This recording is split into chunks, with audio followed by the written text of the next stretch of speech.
G'day Earthlings, Dr. Rank here, and welcome to Gaming Legends, the show that's always on your mind. In Psychonauts, you play as a young psychic exploring the inner workings of other people's minds at a summer camp. To master your psychic powers, you're supposed to run around the entire campground and collect stuff. Unfortunately, Raz forgot to sign the parental consent form, so all he's allowed to do is the bare minimum. Can you beat the Psychonauts Minimalist challenge? Our goal is to beat the game while collecting as few unique items as possible. If we ever collect an unnecessary item, we must reload a prior save. For the purposes of this run, an item is defined as any collectible that is either tracked on the pause menu or shown in the inventory screen.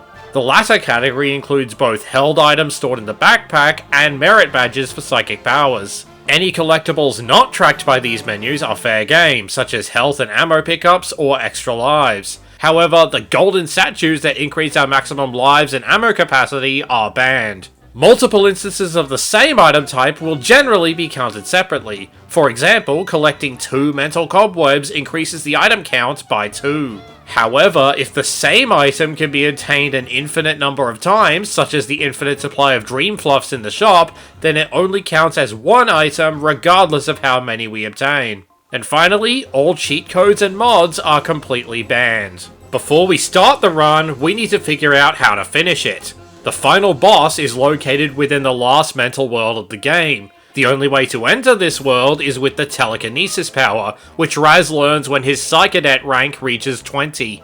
Raz begins the game at rank 1, so we need to gain 19 ranks at some point during the run. There are several methods of ranking up, some of which require more items than others. The only truly itemless method is to score 50 points in the target practice minigame, which only grants 1 extra rank and cannot be repeated. The next best thing is to collect Psy challenge markers in the overworld, each granting 1 extra rank from only a single item. There are 9 markers to collect, so grabbing all of them would get us halfway there. You can also create extra markers by fusing a Psy core from the shop with some Psy cards from either the overworld or from cashing in mental cobwebs. But given that you need 9 Psy cards to rank up once, and the marker itself is collected in the cutscene, that's at least 10 items per rank, plus 1 item total for the cores. The most economical method after the challenge markers is the scavenger hunt, which has 16 items scattered throughout the camp. While it does take 8 items to rank up at all, your rank goes up by 4 each time, averaging out to 2 items per rank. However, the full scavenger hunt is logistically impossible, as the glass eye requires telekinesis to collect in the first place, and the golden acorn requires invisibility, which we don't unlock until rank 30. If we were to collect every single challenge marker and complete half the scavenger hunt, we'd only reach rank 15. The last few ranks will have to come from the in-level collectibles. Sorting all the emotional baggage in a level, or collecting 100 points worth of figments, both grant 1 rank each. But which one is cheaper in terms of item count is surprisingly complicated. So complicated that I'm gonna save the explanation for later and get this run started already. The first thing we do in the run is go for the challenge marker in the kids' cabin area. There is a Psy card on the way we have to watch out for, but by sticking near the corner of the trampoline, we can safely avoid it.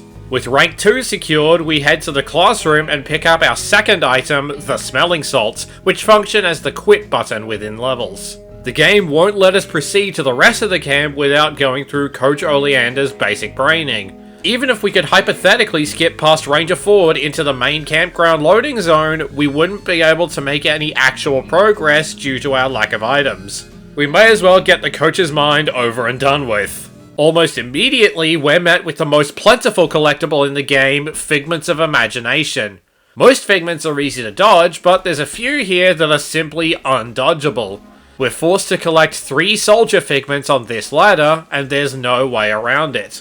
There's an enemy soldier figment at the top of the lookout, but we can avoid it by jumping around the searchlight on the right. The bunker below is a soft lock sentence though, as you can't climb up without grabbing the figments on the poles. There are 2 pieces of good news though. You can jump straight across the gap, grabbing only the 3 soldier figments on the second pole, and there's a checkpoint at the lookout tower, which is remembered on your save file. Even better, each profile comes with 5 manual save slots and 1 autosave, so the risk of soft-locking the run is extremely low. The orange figments at the top of the pole can just barely be double jumped over, and we can avoid the ones on the ladder by jumping off it.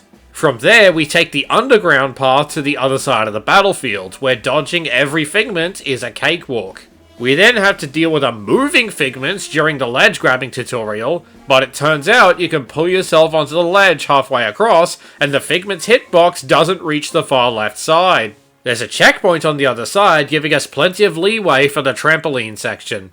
The climb up the wall has a few figments here and there, but none that fall on any required paths thanks to our ability to double jump. Once we reach the second obstacle course, we can play the aforementioned target practice minigame to reach rank 3.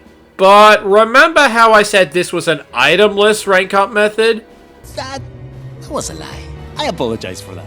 We need 50 points to rank up, but we have to go through the easier versions of the minigame first. The 30-point versions and up award us with psychic arrowheads upon completion, and arrowheads are in fact tracked by the pause menu. There's thankfully no difference between individual arrowheads, so they collectively count as one item. What also counts as one item is this annoyingly placed fox figment, which seems to be undodgeable. There's invisible walls all around it, and it's too high to double jump over. This marks our 7th figment from this level. The cannon section was an absolute nightmare, as it constantly shoots at you with very little cover to work with, and a figment minefield across the whole way. Eventually, I realized something crucial. Emotional baggage is bulletproof. You can take cover behind the hat box to allow for a much easier approach. We can knock out the floorboards on the cannon with a ground pound, then just barely squeeze past the figment. There's a plethora of figments in the slide here, but we can slow down with double jumps to more easily avoid them. The pole jumping tutorial sadly has one unavoidable figment, bringing our figment count up to 8. After climbing up the tight ropes, there's a couple chicken figments that are absolute jerks. We can easily avoid them when approaching them, and dying respawns us far enough away from them. But if we save this checkpoint, loading that save puts us directly on top of the yellow figment, effectively soft-locking that save slot. The trapezes will send us directly into the purse tag here, so instead jump directly over to the platform. From there, you can easily reach the start of the round grinding section, which has a completely safe checkpoint. There are several figments on these rails, and the ones at the end seem to be undodgeable. Keyword seem. While Raz normally can't double jump off rails, this rule does not apply when side jumping off them. By side jumping right before the rails converge, you can double jump and land on the ground below, and walk right under every single figment. The figments in the obstacle course finale are much easier to dodge. Just avoid the final rail to safely reach the end. The cutscenes after the level give us 2 mandatory items. The basic braining merit badge, which appears on the first page of the pause menu, and Sasha's button, which is a held item. Each mental world we complete also increases our maximum health, but since that isn't tracked by the pause menu, I'm not counting it. Once back in the real world, we make our first and only purchase in the entire run, paying a 1 arrowhead toll to cross the bridge to the main campground. You could skip this purchase by ground pounding on a slope and jumping off to launch Raz past the campers, but what kind of cheapskate can't let go of a single arrowhead? On the other side of the bridge, Ranger Ford gives us the Scavenger Hunts checklist. I hesitate to call the list itself an item, but there's a dedicated space for it in the pause menu that gets filled in once the list is obtained, and it's impossible to view collected items without it. Disagree if you want, but I'm personally adding 1 item to the counter. Actually, make that 3 items, because we can easily grab the gold doubloon underneath the lodge and a challenge marker on its roof, dodging the side cards along the way. Our next destination is the GPC and Wilderness area. There are 2 markers here, one in the treetops, which is currently inaccessible, and the other in Ranger Ford's shack. The only way in or out of here is through a hole in the roof, and we can't jump high enough to exit. Thankfully, we can just save and load to get back to our last checkpoint, while still keeping the marker in our inventory. None of the 4 scavenger items in this area are accessible yet, and for the glass eye and golden acorn, they never will be. We may as well use the button to enter Sasha 9's lab, where we pick up the fossil from the shelf before heading into the brain tumbler. This takes us to the collective unconscious, which functions as a level select menu for any mind we've unlocked. Oleander's basic braining is temporarily locked for story reasons, but the brain tumbler experiment is perfectly accessible. There's a few figments floating around outside the caravan, and their path goes right through the door. Thankfully, you can avoid them by waiting out their cycles. The woods proper have an absolute minefield of figments, but they are all avoidable.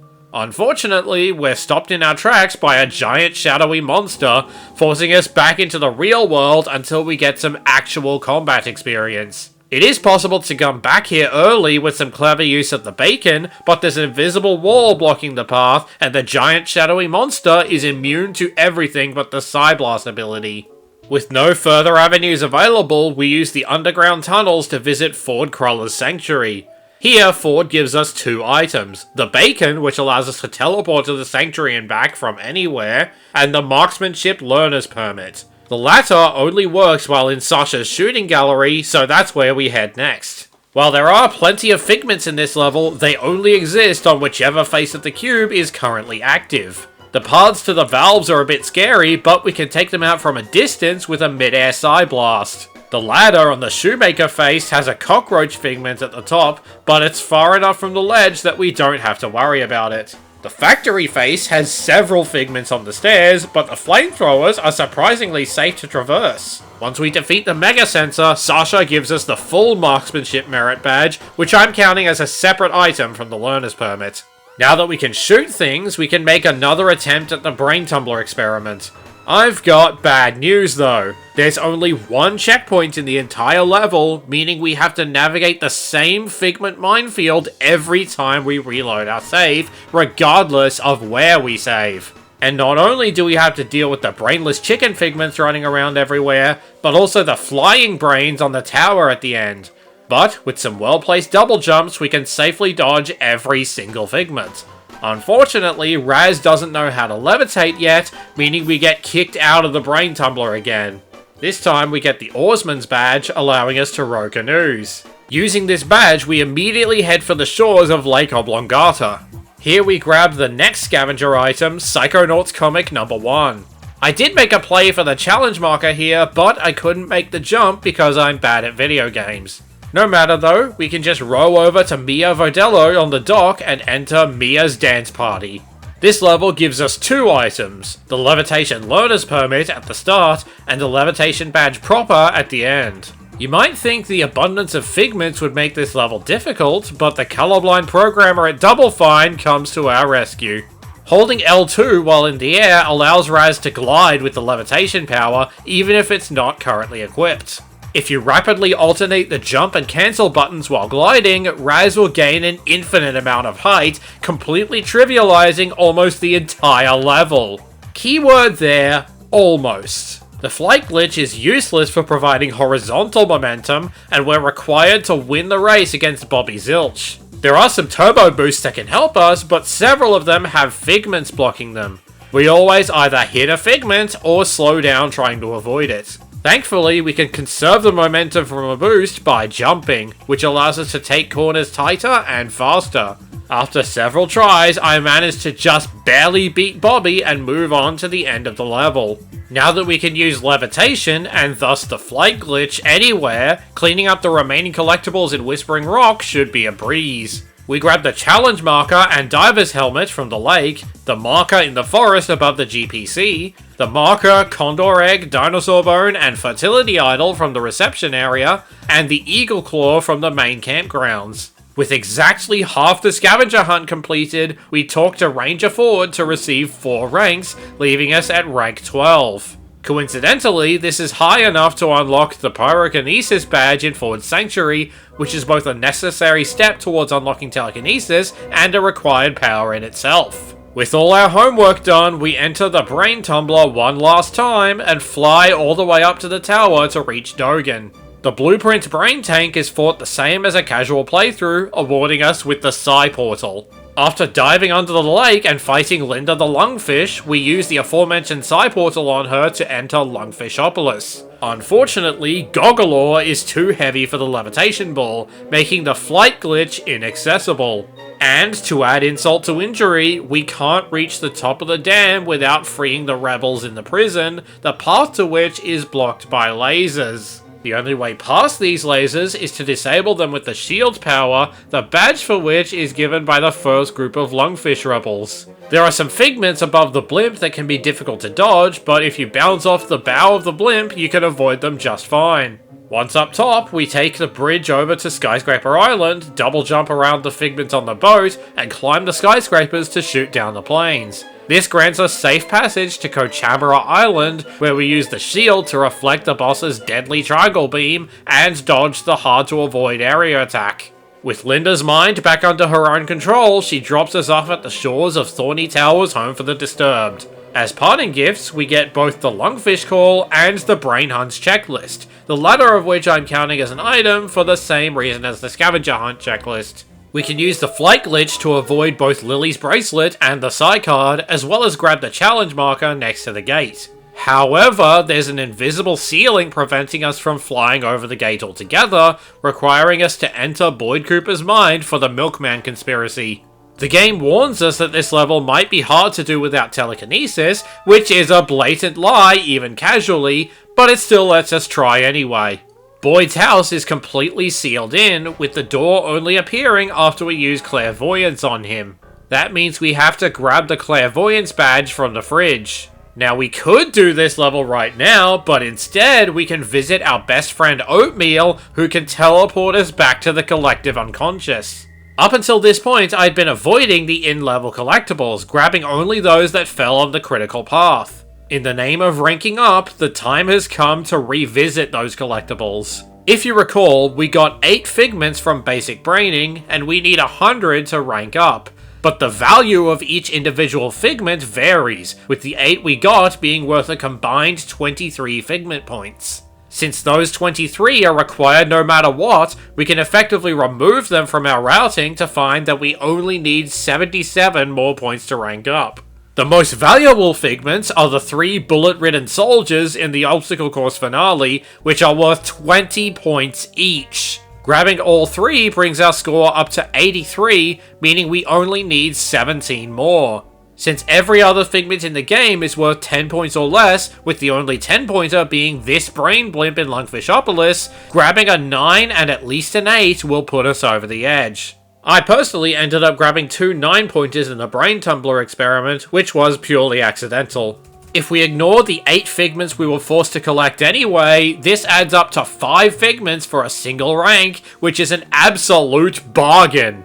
Unfortunately, since we've already exhausted all the 20s, grabbing any subsequent ranks from figments requires a minimum of 11, which is slightly too expensive. Instead, I sorted the emotional baggage in Basic Braining, Brain Tumbler, Sasha's Shooting Gallery, and Mia's Dance Party for 1 rank each. There are 5 bags in each level, each requiring a corresponding luggage tag to be sorted. Since they have separate displays in the pause menu, I'm counting the bags and the tags as separate items, meaning the baggage takes 10 items per rank. After grabbing all of that, we're now at rank 18. Back in the Milkman conspiracy, the path is blocked by G-men who will only let you pass if disguised as the same profession as them, such as using a stop sign to pose as a road crew worker. If you spend too long in the restricted zone without a disguise, you'll get arrested and lose a life. Luckily, we can just fly around the zone instead with no penalty. This becomes more difficult with the sewer entrance, which is below the ground. Luckily, if you fly onto the horizontal pipe underground and jump on the ladder side, you'll hit the loading zone, skipping the need for the plumber disguise and everything needed to obtain it. We can then fly up to the telephone wire to reach the Rainbow Squirt's den. The devs intend for you to use invisibility to sneak past the guard, but there's nothing stopping you from just shooting her instead. The Den Mother is actually one of the more difficult bosses. In Phase 2, she turns off the lights, and you're supposed to use clairvoyance on her God's Eye to see the battle through her night vision. But that would require actually collecting the God's Eye, so we can't do that. Luckily, we're not completely blind. The Den Mother's glasses glow in the dark, which allows us to easily track her down and shoot her in the face.